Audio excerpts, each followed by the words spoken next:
Assalamualaikum dan salam sejahtera. Saya Nurul Farisha Amira binti Azmi yang bernometrik KBJ 2108-10294. Saya akan membentangkan tentang pengenalan persoalan. Masalah keganasan rumah tangga bukanlah satu isu baharu dalam masyarakat kita. Namun ada yang enggan tampil kerana bimbang mendapat malu selain memikirkan masa depan keluarga serta anak-anak. Aspek terpenting sebelum menjalinkan hubungan dengan seseorang adalah melihat kepribadiannya. Ini kerana banyak hubungan yang berpisah kerana hal kecil yang berhubungan dengan watak pasangan. Mengenal pasangan sebelum menikah adalah merupakan cara yang terbaik mengikut ajaran Islam. Oleh itu, sebelum mengenal pasangan, perlulah melihat kepribadiannya terlebih dahulu untuk mengelakkan masalah keganasan rumah tangga atau masalah yang lain. Assalamualaikum warahmatullahi wabarakatuh. Saya bernama Nuralia Syakirah binti Abdul Ghani. Bernombor ID KBJ 2108100512 dari Seksyen 10. Terdapat beberapa punca yang mendorong kepada keganasan dalam rumah tangga disebabkan oleh beberapa hal dan isu dalam sesebuah rumah tangga. Keganasan rumah tangga biasanya berpunca daripada tiadanya persefahaman dan keharmonian dalam rumah tangga antara suami isteri. Antara punca keganasan rumah tangga adalah kegagalan untuk mengawal kemarahan atau sikap panas baran. Ini merupakan salah satu punca keganasan dalam rumah tangga. Sikap panas barang ini menyebabkan sesetengah pasangan itu hilang pertimbangan hingga sanggup memukul pasangan masing-masing. Mereka tidak dapat mengawal emosi mereka ketika mereka marah. Seterusnya, perasaan cinta telah pun pudar setelah menikah. Sama dengan tanaman yang akan mati sekiranya tidak dijaga dan dirawat dengan baik. Begitu jugalah dengan cinta. Ketika perasaan itu tidak dijaga, dihargai dan dihormati dalam hubungan, akan menyebabkan hubungan bubar. Tidak adanya dukungan dan komunikasi satu sama lain yang boleh membuatkan hubungan pernikahan berakhir. Seringnya bergaduh dan perselisihan faham akan melunturkan rasa cinta. Pergaduhan yang terjadi secara terus-menerus boleh membuatkan seorang itu sakit hati. Masalah kewangan yang dihadapi oleh ketua keluarga juga membawa kepada keganasan dalam rumah tangga. Masalah kewangan dalam rumah tangga ini menyebabkan kerap sekali berlakunya pertengkaran antara suami isteri. Kebiasaannya, keluarga yang menghadapi masalah kewangan yang teruk ini ialah keluarga yang berpendapatan rendah. Hal ini menyebabkan si suami akan melampiaskan tekanannya kepada si isteri dengan memukulnya. Bebanan tugas yang banyak di tempat kerja turut menyebabkan seseorang itu berasa bahawa isteri boleh dijadikan objek untuk melepaskan geram. Semasa di tempat kerja, mereka dileteri dan dimarahi oleh majikan mereka. Jadi, dendam yang terbuku dalam hati terhadap majikan mereka dilepaskan pula kepada isteri mereka yang sepatutnya dilimpahi dengan kasih sayang yang secukupnya daripada seorang bapa dan suami. Jadi, perkara ini pasti akan menyebabkan kebahagiaan yang diimpikan dalam perkahwinan hanyalah impian yang sia-sia. Assalamualaikum, nama saya Nolani binti Syahrin dan nombor ID KBJ 2108104889. Terdapat beberapa strategi dan panduan mungkin dapat mengekalkan keharmonian dan persefahaman antara satu sama lain bagi suami yang panas baran, antaranya ialah bertenang. Sebagai contoh, tarik nafas dalam-dalam dan kosongkan fikiran. Ini mungkin dapat membantu menenangkan diri yang sedang baran atau marah. Selain itu, berkomunikasi dengan baik. Selalunya, orang yang tengah marah akan cepat membuat kesimpulan terhadap sesuatu secara tidak tepat. Jika menghadapi perbincangan hangat yang mencetuskan kemarahan, anda patut bertenang dan jangan buat keputusan ketika marah dan berfikir dahulu sebelum melakukan apa-apa.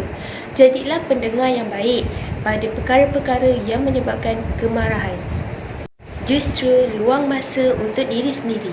Kadang-kala, suasana sekeliling akan menyebabkan kita akan rasa tertekan. Masalah dan tanggungjawab yang banyak akan membebankan dan ini membuatkan kita cepat marah.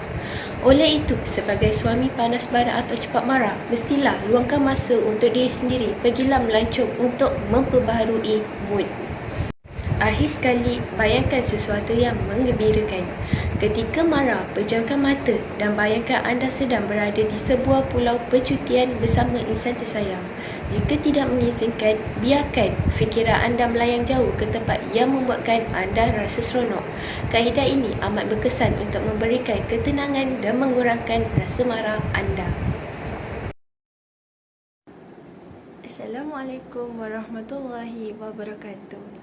Saya Nurul Nadirah binti Firis Izufian daripada Seksyen 10 yang memegang nombor kad matrik KBJ 210810-353.